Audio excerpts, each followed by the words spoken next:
सहारा प्रणाम, आपके साथ मैं हूं प्रीति पांडे। बड़ी बहस में आपका स्वागत है।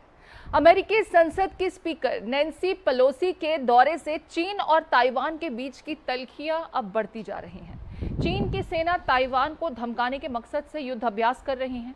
इस युद्ध अभ्यास के दरमियान चीन ने कई मिसाइलें ताइवान की दिशा में दाग दी। चीन ने 2 घंटे में 11 मिसाइल दागकर ताइवान को कब्जाने की मंशा साफ जाहिर कर दी है। अगर इस कार्रवाई के बाद जंग भड़की तो इसके खतरनाक नतीजे सामने आएंगे, क्योंकि दुनिया अभी रूस और यूक्रेन पर जो हमले और युद्ध जैसी स्थितियां हैं उससे उबर तक नहीं पाई है। पूरी दुनिया इस समय भयंकर महंगाई से जूझ रही है, साथ ही मंदी भी मुंह बाए खड़ी है। आज बड़ी बहस में इसी विषय को लेकर चर्चा।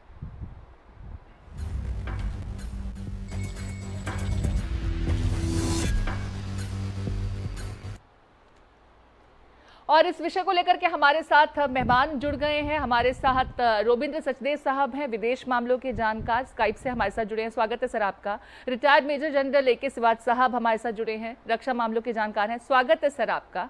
भास्कर घोष साहब बीजेपी पार्टी से हैं, स्वागत है सर आपका। मनोज तिवारी जी कांग्रेस पार्टी की तरफ से बातें रखेंगे, बहुत स्वागत है आपका। और साथ ही साथ वरिष्ठ पत्रकार भूगेंद्र पाठक जी हमारे साथ तमाम विषयों को लेकर के विस्तार से बातें रखेंगे, बहुत स्वागत है सर आपका। सबसे पहले मेजर जनरल ए.के. सिवाच साहब, मैं आपका रुख कर रही हूं क्योंकि ये जो मिसाइल दागे गए हैं, पहले तो ये नए हैं, अपने किस्म के नए मिसाइल बताए जा रहे हैं, और जिस तरीके से इनका आज परीक्षण चीन के द्वारा किया गया, ये डराने की नीयत से ज़्यादा था या फिर इसका एक्सपेरिमेंट भी हो गया? आप इसको किस तरीके से देखते हैं? और अगर युद्ध होता है तो चीन ने जो ये अपनी ताकत दिखा दी कि हमारे पास इस तरह के मिसाइल हैं जो बहुत कम समय में लगातार एक के बाद एक मारक क्षमता इसकी इतनी जबरदस्त है, तो सोचिए तबाही कितनी भयंकर हम कर सकते हैं। इसको इस तरीके से देखा जाए क्या? हाँ, बिल्कुल बिल्कुल। देखो, एक चीज तो सच्चाई है कि मिलिट्री पोस्टरिंग तो कर रहा है चीन, और चीन एक बहुत ज्यादा दबाव डाल रहा है ताइवान, और ये सच्चाई है कि 6 तरफ से उसको घिरा हुआ है और ऑफेंसिव मिलिट्री एक्सरसाइज कर, और ऐसे में अगर वो कुछ करना चाहे कर सकता है, मगर उसको डर है कि अमेरिका की अभी की 2 एयरक्राफ्ट कैरियर वहीं पर, एक तो यूएसएस निमित्त और यूएसएस रोनाल्ड रेगन, उनकी कम से कम 15 से 20 सबमरीन भी वहां पर। तो इसका मतलब अगर ऐसा होता है तो आसान नहीं हुआ चीन के लिए। अगर ये युद्ध होता है तो ये भयंकर युद्ध होगा, उसके अंदर बहुत ज्यादा नुकसान होगा दोनों। तो मुझे लगता है कि ये अभी गलती नहीं करेगा युद्ध करने की। अब वो ओनली एक साइकोलॉजिकल प्रेशर डाल रहा है ताइवान पे, और मिलिट्री प्रेशर डाल रहा है, और अपनी मिलिट्री पावर दिखा रहा है। दूसरा, ये एक डोमेस्टिक कंजम्पशन के लिए भी, अपनी पब्लिक के लिए, क्योंकि कहीं ना कहीं जो सी की छवि है डोमेस्टिकली, वो उस पर कुछ डेंट लगा है, क्योंकि एक तो इकोनॉमिकली चीन अच्छा नहीं कर रहा है, इन्फ्लेशन रेट डबल फिगर में है, उसके बाद आप युआन डॉलर के मुकाबले में गिर रहा है, बेल्ट रोड इनिशिएटिव भी कोई अच्छा नहीं कर रहा, और नवंबर में अभी 3rd टर्म के लिए इलेक्शन की तैयारी होनी है, उसको मोहर लगनी है। ऐसे में अब जिस प्रकार से नैन्सी पेलोसी आ गई ताइवान, एक प्रकार बड़ा धक्का लगा है उनकी पॉपुलैरिटी को, तो वो कहीं ना कहीं अपनी पॉपुलैरिटी को दोबारा मेंटेन करने की कोशिश कर रहे हैं अपनी डोमेस्टिक पॉपुलेशन के लिए, एग्रेसिव पोस्टर दिखा के। चलिए, तो एग्रेसिव तस्वीर अपनी दिखाने की कोशिश कर रहे हैं। आ रही हूं सर मैं वापस आपके पास में। एग्रेसिव तस्वीर दिखाने की कोशिश कर रहे हैं, और जो जिक्र आपने किया कि नैन्सी पेलोसी जब वहां गई तो चीन ने बहुत आपत्तियां जताई थी।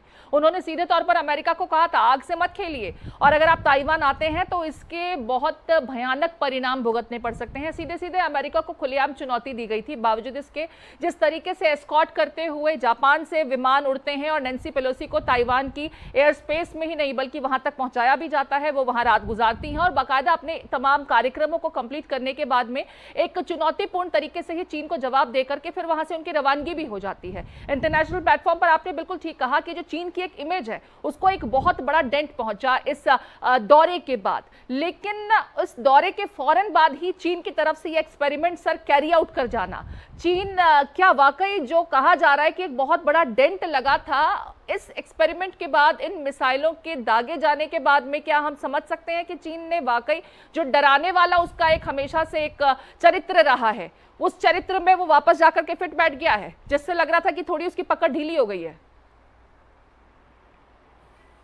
सिवात साहब आपसे सवाल है ये। हाँ देखो, ये एक सच्चाई है, ये तो बात आपकी ठीक है। इसको डेंट दोनों तरफ से लगा है, एक तो डोमेस्टिक लग रहा है कि इंटरनेशनली। क्योंकि एक ऐसा था कि एक पिक्चर बन गई थी सबके माइंड में कि जो चीन है वो किसी हद तक जा सकता है, और जिस प्रकार से इन्होंने ग्लोबल टाइम इनके माउथ पीस से बार बार ये आ रहा था, अगर ऐसी पॉलिसी आ गई तो हम उसके जहाज को भी उड़ा देंगे और जो आग से खेलेगा वो खाक खाक हो जाएगा। तो एक प्रकार से हर एक किसी के मन में ये था कि चीन एक बड़ा एग्रेसिव पोस्टर लेगा और नैन्सी पेलोसी अगर जाती है तो कुछ भी हो सकता है, मगर ऐसा नहीं हुआ। और वो जिस प्रकार से जहाज आया, हाँ ये ठीक है कि उसको सर्कटस रूट लेके गया मलेशिया से, ईस्टर्न साइड से, मगर ये गए तो इंटरनेशनली भी इनको डेंट लगी है इनके इमेज में और डोमेस्टिकली भी लगी है। तो इसको मुझे लगता नहीं कि चीन भूलेगा, चीन कोशिश करेगा कुछ न कुछ आने में टाइम में कुछ करने की, मगर अभी वो समय नहीं है। अभी उसको मालूम है this is not the right time. सिवात साहब यही कह रहे हैं कि ये सही समय नहीं है, क्योंकि चीन अपनी अंदरूनी हालातों से भी इस वक्त जूझ रहा है। जहां विश्व के ज्यादातर देश कोरोना के बाद की स्थितियों से जूझते हुए दिखाई दे रहे हैं, चीन की भी अपनी खुद की माली हालत बहुत अच्छी नहीं है, अर्थव्यवस्था वहां भी डगमगाई हुई है, और इन तमाम स्थितियों को भी उसको देखना होगा। मेरा यही सवाल आपसे है रोबिंद्र सचदेव साहब, यहाँ पर चीन की जो खुद की अपनी अंदरूनी स्थितियां हैं वो भी बहुत अच्छी नहीं है, बावजूद इसके उसकी तलखियां अमेरिका जैसे देश को लेकर के जब त्योरियां वो चढ़ा करके धमकी देता है कि अगर ताइवान में नैन्सी पेलोसी आई तो अमेरिका को भुगतना होगा, बहुत दुष्परिणाम झेलने पड़ सकते हैं। नैन्सी पेलोसी आ भी जाती है, नैन्सी पेलोसी वहां पर ताइवान की जमीन से ही बाकायदा उनको एक धमकी भरे अंदाज में काउंटर आंसर भी दे जाती हैं, और उसके बाद जब वो चली जाती हैं साउथ अफ्रीका तक पहुंच जाती हैं, तब चीन ये एक्सपेरिमेंट करके दरअसल क्या साबित करने की कोशिश कर रहा है कि हमारे पास ताकत तो थी, हमने संयम का परिचय दिया, या फिर सिर्फ चेतावनी थी इसलिए अभी कुछ किया नहीं, आगे बहुत कुछ कर सकते हैं। इसको ऐसे देखा जाए या फिर ये देखा जाए कि जब पूरी समस्या निकल गई तो अब अपनी साख बचाने की नीयत से इस तरह के एक्सपेरिमेंट्स किए गए? मेरे विचार से फर्स्ट फैक्टर है, देखिए कोई भी ये एंटिसिपेट नहीं कर रहा था कि चाइनीज फाइटर्स नैन्सी पेलोसी के जेट को उड़ा देंगे जी, ठीक है। वो तो प्रोपेगेंडा ग्लोबल टाइम्स का था, वो प्रोपेगेंडा है, ग्लोबल टाइम्स ऑफिशियल स्पोक्सपर्सन नहीं है बाय द वे, राइट जी, तो वो तो नहीं था। बट यस ये था कि चाइना ने कोई बड़ा स्टेप लेना है, और ऐसा स्टेप लेना है जो चाइना ने आज तक कभी नहीं लिया, कोई नयापन, राइट। अब एयरप्लेन फिर उड़ा दे, वो तो पहले भी उड़ाते रहते हैं, नेवी की बिल्ड करते वो भी करते, तो क्या बड़ा कर सकता था?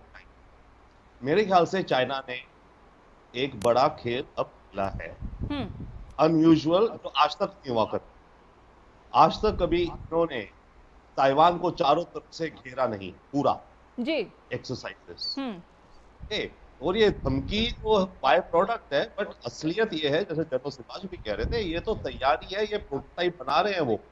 देखिए plans on paper is one thing, now field पे अपने एसेट्स लगा के submarine, helicopters, radars, air defence missile, ये वो एयरक्राफ्ट्स, वो पूरा एक अपना प्रैक्टिस कर रहे हैं कि हमें जब ये करना हो, पहला स्टेप बड़ा अटैक अगेंस्ट ताइवान। देखिए चाइना के बेनिफिट ये है कि ताइवान पे मिसाइल मार के उसको बर्बाद करे इंफ्रास्ट्रक्चर, तो चाइना जितना हो सके अवॉइड करना चाहेगा जी, ओके। बहुत इकोनॉमी लिंक्ड है, इंफ्रास्ट्रक्चर, सेमीकंडक्टर की सभी बात करते हैं, ये वो मैन्युफैक्चर, राइट। चाइना को जब बड़ा बात है कि वो बड़ा स्टेप कब होगा, 2049 से पहले तो होगा ही होगा। 100 साल कम्युनिस्ट पार्टी के जी, और शी जिनपिंग ने कहा कि हमारी पीढ़ी की अब ये रिस्पॉन्सिबिलिटी है कि ये जो ताइवान इश्यू है हम इसको सॉल्व करते जाएं, हम अगली पीढ़ी के लिए ये प्रॉब्लम नहीं छोड़ेंगे, ठीक है। तो वर्किंग बैकवर्ड्स, तो कभी ना कभी होना, और 49 से पहले होना है। अभी तक चाइना मोर और लेस एस्टिमेट था कि 2025 या 30 तक ताइवान को लेके स्टेप ले सकती है बड़ा। नैन्सी पेलोसी की विजिट ने जो क्या करा है, इसने इस टाइम को फास्ट फॉरवर्ड कर दिया थोड़ा। अब चाइना प्रोबेबली सोच रहा है कि मैं अगले 2 या 18 महीने रिपोर्ट्स, 18 महीने या 2 साल में मैं ताइवान को अब कैप्चर, तो ये नैन्सी का विजिट एक कैटलिस्ट हुआ है। चाइना की जो पाइपलाइन है उसको शॉर्टन करने में। लेकिन सर क्या आपको ये लग रहा है कि ये जो मिसाइलों का परीक्षण हुआ ये प्रीपोन किया गया है? ये शेड्यूल में तो था, लेकिन नैन्सी पेलोसी के दौरे के आसपास, क्योंकि एक चीन को इंटरनेशनल प्लेटफॉर्म पर भी बड़ी डेंट मिल रही थी और साथ ही साथ सवाल खड़ा होने लगा था कि चीन न सिर्फ डराने का काम करता है, कर कुछ नहीं पाया, नैन्सी पेलोसी आकर चली गई, लिहाजा इसे प्रीपोन करना पड़ा। ये सब कुछ पहले से शेड्यूल था, लेकिन इसको अचानक से अपनी स्थिति और साख को बचाए रखने के लिए इसे प्रीपोन किया गया, ऐसा कह रहे हैं आप? देखिए, नहीं, जो भी करा चाइना ने, और अगर लोगों को लगता है कि चाइना की इमेज पे डेंट पड़ा तो हो सकता है काफी लोग ऐसे सोचेंगे जी। पर मेरे ख्याल से जो स्ट्रेटेजिक थिंकिंग करते हैं वो एक दिन की क्या हुआ कल क्या हुआ नहीं देख रहे हैं। आप इस हफ्ते में देखिए कि क्या हुआ जी। ठीक है, नैन्सी आई चली गई, चाइना ने जो अब करा है अभूतपूर्व है। ओके, इसने आज से पहले कभी ताइवान को सर्कल करा नहीं प्लान करके जी। ये प्रोटोटाइप बना रहा है।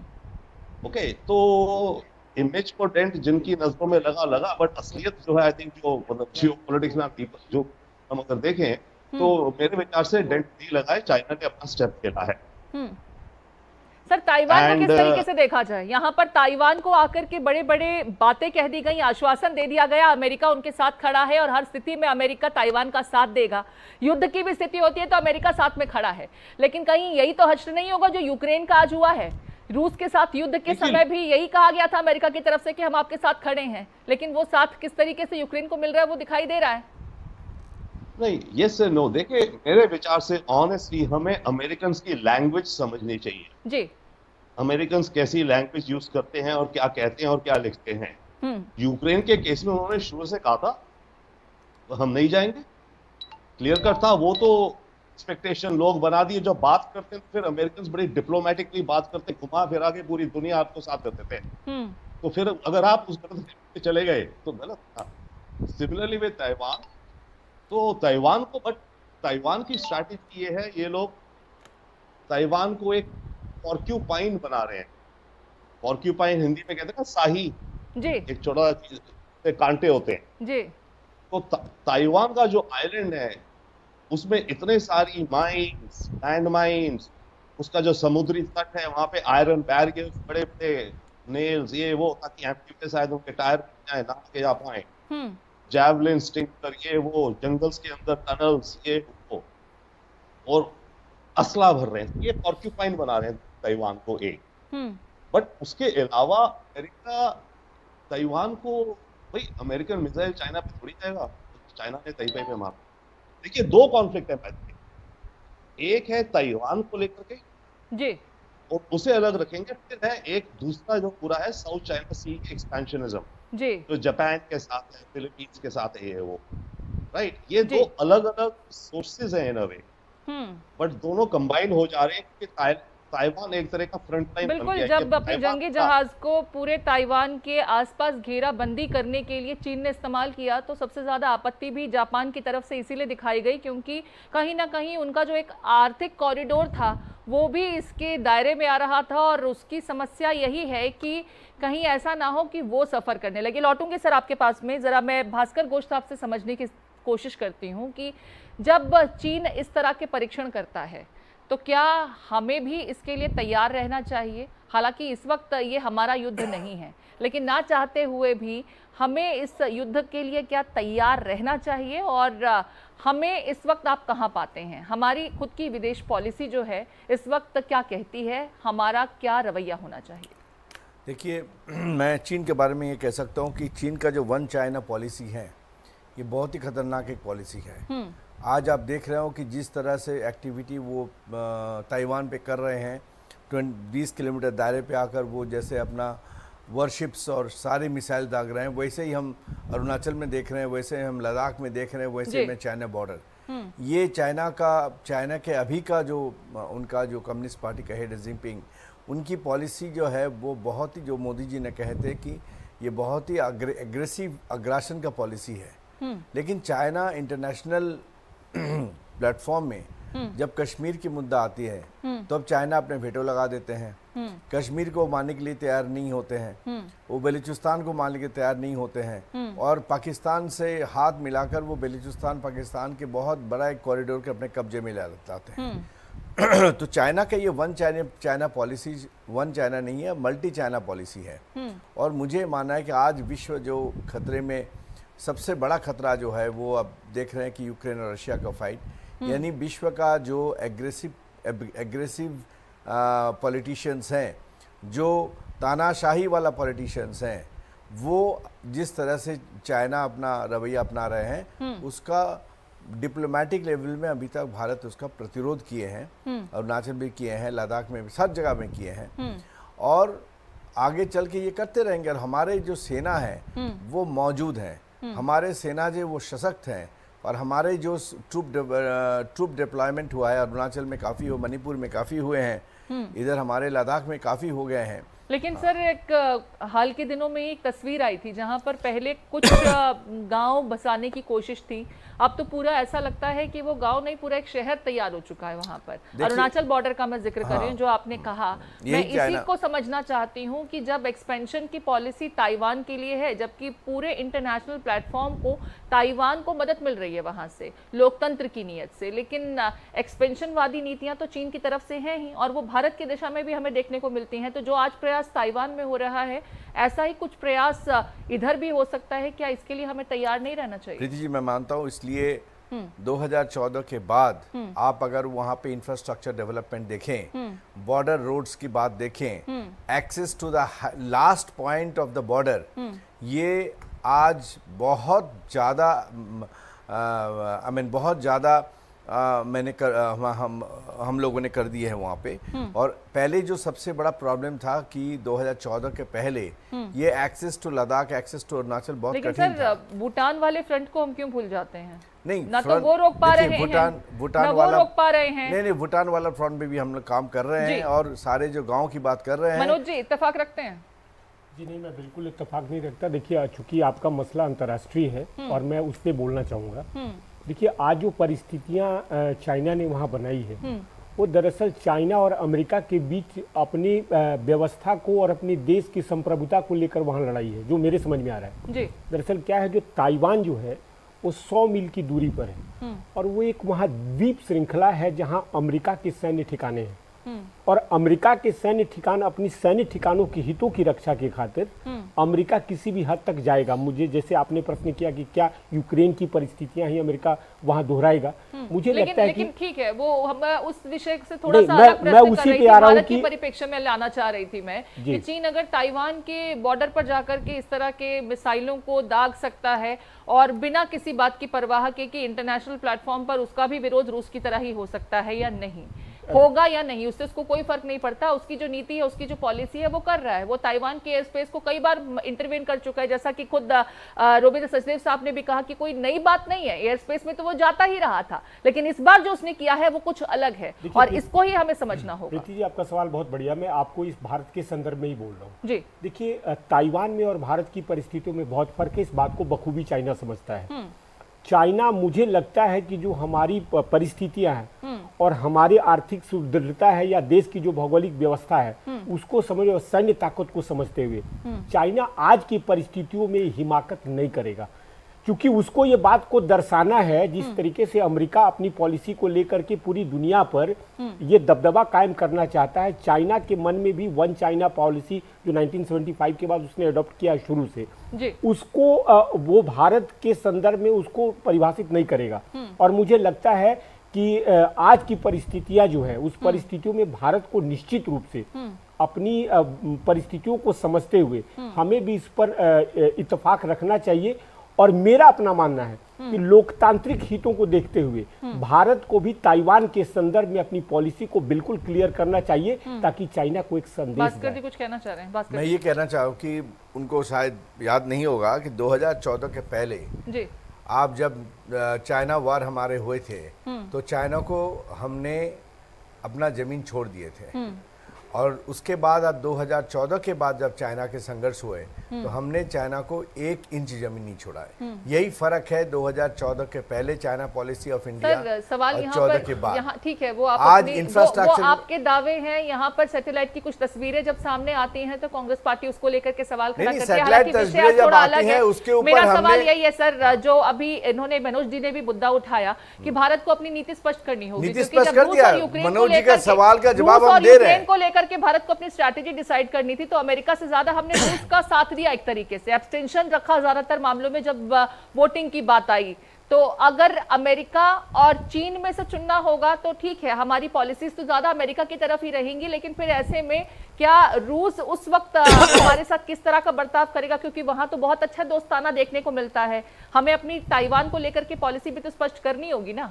देखिए, as a part of the Asian country जी, हमारे जो एग्रीमेंट हुआ है, treaty of the amity and cooperation of South East Asia, इसके तहत जो भी डिप्लोमेटिक निर्णय लेना है भारत इसके तहत लेंगे। भारत आज भी कहीं हमारा हाल ऐसा ही तो नहीं होगा जैसा अफगानिस्तान के प्रकरण में हुआ था? नहीं, ऐसा नहीं होगा, इसलिए मैं कह रहा हूँ आज रशिया यूक्रेन के बारे में भारत अपना नीति स्पष्ट कर दिए हैं। आज जब भारत के संप्रभुता के ऊपर कोई भी सवाल आएंगे तो भारत अपना नीति जवाब दे रहे हैं। भास्कर जी घुमा करके जवाब दे रहे हैं, क्योंकि सरकार के पास ये स्थिति थोड़ी वाकई विकट है। घुमा करके नहीं जवाब दे रहे हैं। देखिए, भारत की स्थिति विकट रही ही है जी। चीन हमेशा से भारत का शत्रु रहा है, और जो स्थितियां, जो लड़ाइयां, युद्ध हो चुके हैं, और अभी भी देखें जो भी सीमा पे जो भी स्थितियां बनती हैं, इसमें यह है कि भारत पीछे नहीं हट रहा है ना। राष्ट्र सर्वोपरि, ये भारत की नीति है।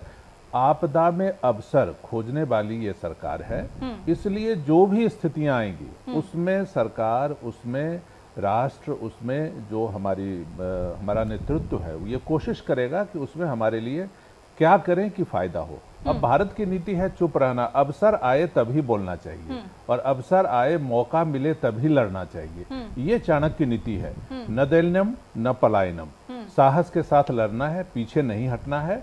और कहते हैं ना, वो राष्ट्रकवि दिनकर ने कहा है कि छीनता हो स्वत्व कोई और तू तप त्याग से काम ले, यह पाप है, विच्छिन्न कर दो उसे, बढ़ रहा तेरी तरफ जो हाथ है। तो जब भी ऐसा मौका आएगा भारत पीछे नहीं हटेगा। लेकिन भारत अभी ऐसी स्थिति में है कि वो, देखिए, रूस और यूक्रेन के युद्ध में भारत बिल्कुल तटस्थ रहा, जो कहना था कहा, उसी तरह से ताइवान के मामले में भारत कहेगा। देखिए, अब कांग्रेस जो विपक्ष की पार्टी है, हमेशा, माने कांग्रेस की सरकार हो या बीजेपी की हो, भारत की वैदेशिक नीति जो है उसमें तो सामने आप देखेंगी। लेकिन यहाँ पे एक बात ये आती है, कांग्रेस देखें कि चीन के विरोध में कांग्रेस कुछ नहीं बोलती।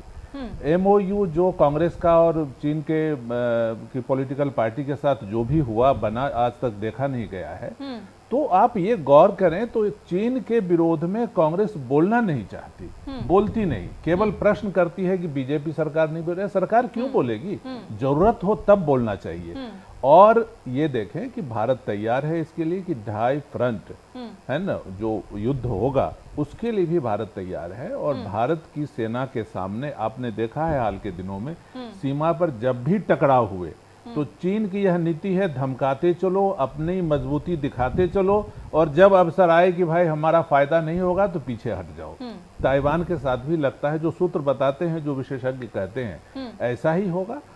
ताइवान को कितनी बार, ताइवान को कई बार चीन घेर चुका है, इस बार करीब से घेर रहा है, बस यही फर्क है। ठीक है, मतलब सिर्फ डराने के लिए ये आंखें दिखाई गई हैं, आंखें चौड़ी बिल्कुल, इसलिए कि आप ये देखें ना कि जो अमेरिका के, जो चीन का एक्सपोर्ट होता है, निर्यात होता है, उसमें 10 देश जो हैं, उसमें 8 देश अमेरिका के मित्र देश हैं। तो उसका एक्सपोर्ट इंपोर्ट पे कितना बड़ा प्रभाव पड़ेगा, जबकि उसकी 29% जो आर्थिक शक्ति है रियल एस्टेट की, वो ध्वस्त हो चुकी है लगभग।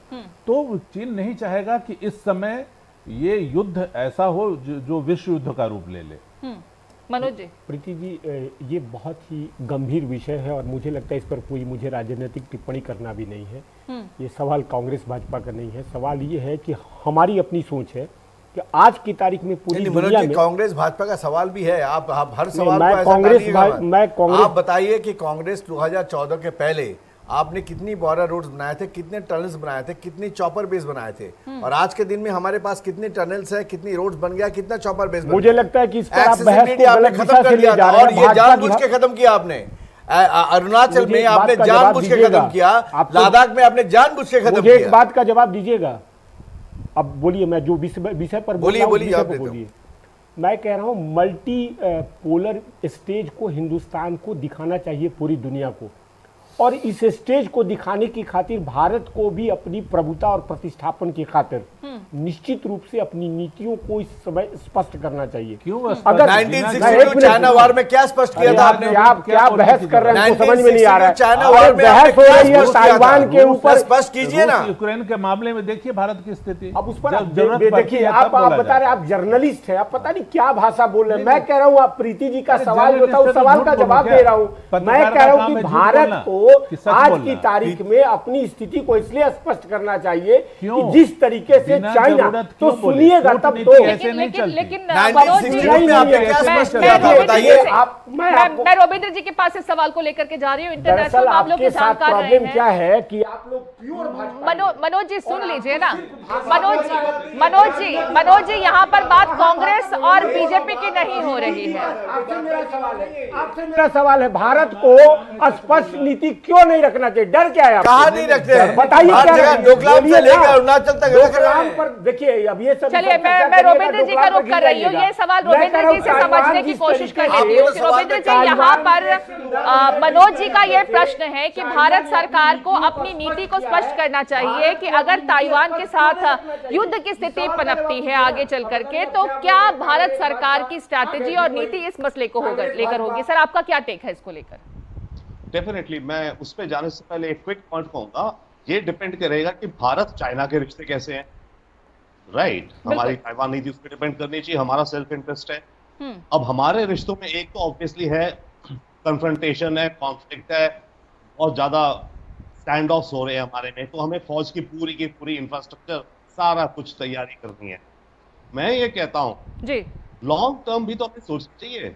क्या होगा चाइना से हमारी वॉर होगी, उसके बाद क्या होगा? हमारा कुछ नुकसान होगा, कुछ नुकसान होगा, उसके बाद क्या होगा? शायद हम दोनों देशों को आपस में कोएक्सिस्ट करना सीखना चाहिए, बढ़ेगा, कोई और रास्ता ही नहीं है। तो हम अभी चाइना नीति में एक एलिमेंट ऐड कर सकते हैं जी, एक शांति बनाने का, और एक स्पेसिफिक मॉडल है। हमारी एलएसी में करीब 40 और 45 पॉइंट्स हैं जो डिस्प्यूटेड है। चाइना कुछ कहता है हमारे, हम कहते हैं उनके, वो हम कहते हैं वो बैठे हैं, वो कहता है हम बैठे हैं।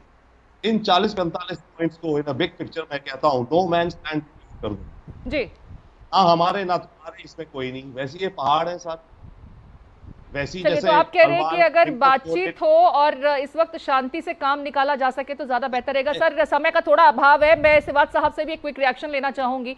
सिवात साहब, इस वक्त भारत सरकार की क्या पॉलिसी होनी चाहिए, और इंटरनेशनल प्लेटफॉर्म पर जिस तरह के हालात बने हुए हैं, आपको क्या लगता है कि बिल्कुल चुप रह करके वेट एंड वॉच वाली पॉलिसी भारत सरकार के लिए ज्यादा सही सार्थक साबित होगी, या फिर किसी खेमे का पक्ष लेकर के ज्यादा बेहतर तरीके से हम परफॉर्म कर पाएंगे?